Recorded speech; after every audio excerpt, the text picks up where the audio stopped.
दोस्तों, महाभारत की कहानी हम सबने सुनी है। अर्जुन, कर्ण, भीम, दुर्योधन, भीष्म। लेकिन क्या आप जानते हैं, महाभारत में एक ऐसा योद्धा भी था जो ताकत में भीम से बड़ा था, धनुर्विद्या में अर्जुन से तेज और दानशीलता में कर्ण से आगे। लेकिन उसका नाम किसी किताब में नहीं दिखाई देता, क्योंकि कहा जाता है उस योद्धा को इतिहास से जानबूझकर मिटा दिया गया। आज हम उसी रहस्यमयी योद्धा की कहानी सुनेंगे, जिन्हें कहा जाता है महाभारत का 19वां योद्धा। कहानी शुरू होती है हिमालय के नीचे बसे जंगल से। यह एक पुरानी यज्ञ स्थली मिली। इस पर संस्कृत में लिखा था, वीर अभिमंत्र पुत्र वेक्षा का। इतिहासकार चौंक गए, क्योंकि महाभारत में ऐसा कोई नाम नहीं मिलता। इसी यज्ञ स्थली से एक नया अध्याय खुलता है। कहानी बताती है कि यह योद्धा वेक्षा था, एक साधारण मानव नहीं बल्कि ऋषि वेगमित्र और एक अज्ञ कन्या का पुत्र। उसके पास 3 अद्भुत वरदान थे। नंबर 1, अलौकिक गति। भीम की गदा हवा में घूमती उससे पहले वो 100 कदम दूर होता। नंबर 2, अवैध कवच, जो आग, पानी और दिव्यास्त्रों का असर रोके रखता। नंबर 3, मन पढ़ने की शक्ति, यानी युद्ध में दुश्मन क्या करने वाला है वो पहले से ही समझ लेता था। कहते हैं कि वो अकेला ही 100 सैनिकों को अकेला रोक सकता था। वनवास के समय पांडवों की मुलाकात उससे हुई। भीम ने उसे चुनौती दी, पर उससे पहले कि भीम गदा उठा पाता, वेक्षा उसके पीछे खड़ा था। अर्जुन ने तीर चलाया, वेक्षा गायब हो गया। द्रौपदी ने कहा, तुम कौन हो? तो उसने जवाब दिया, मैं न्याय के लिए खड़ा होता हूँ, लेकिन मैं किसी का पक्षधर नहीं।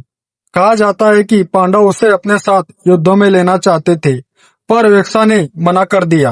कथा के अनुसार वेक्षा बचपन में एक श्राप लगा था, यदि वह किसी संग्राम में किसी एक पक्ष की मदद करेगा तो वही पक्ष नष्ट हो जाएगा। बस यही कारण था वह तटस्थ रहा। मगर कुरुक्षेत्र युद्ध उसके लिए एक परीक्षा बनने वाला था। युद्ध से एक दिन पहले दुर्योधन ने वेक्षा को खोज निकाला। उसने कहा, हमें तुम्हारी शक्ति चाहिए, मेरे साथ चल, हम पांडवों का नामो निशान मिटा देंगे। तो वेक्षा ने शांत स्वर में कहा, अगर मैं तेरी तरफ रहा तो तू हार जाएगा। तो दुर्योधन हंसा, उसे लगा यह मजाक है। युद्ध शुरू हुआ। वेक्षा ने तटस्थ रहने का फैसला किया, पर युद्ध के 10वें दिन भीष्म पितामह गिरने के बाद दुर्योधन फिर उसके पास आया। इस बार वेक्षा ने चेतावनी दी, अगर मैं किसी एक पक्ष की ओर झुक गया तो इतिहास बदल जाएगा। कहानी का सबसे रहस्यमय हिस्सा आता है कर्ण और वेक्षा की टक्कर। कहा जाता है कि कर्ण ने वेक्षा को मजबूर किया, अगर तू तटस्थ रहा तो मैं तुझ पर दिव्यास्त्र चला दूंगा। वेक्षा के लिए कोई रास्ता नहीं था। उसने अपने गति और शक्ति से कर्ण पर हमला किया। तो इतिहासकार कहते हैं, तीर की स्पीड, घोड़े की चाल, धनुष की आवाज, सब एक पल में थम सी गई। दोनों योद्धाओं की शक्ति से आकाश कांप उठा। लेकिन ठीक उसी समय उसका श्राप सच हो गया। जैसे ही उसने कर्ण को हराने के लिए अंतिम वार किया, कर्ण ने शक्ति अस्त्र का प्रयोग किया। फूल का गुबार उठा और सब शांत हुआ।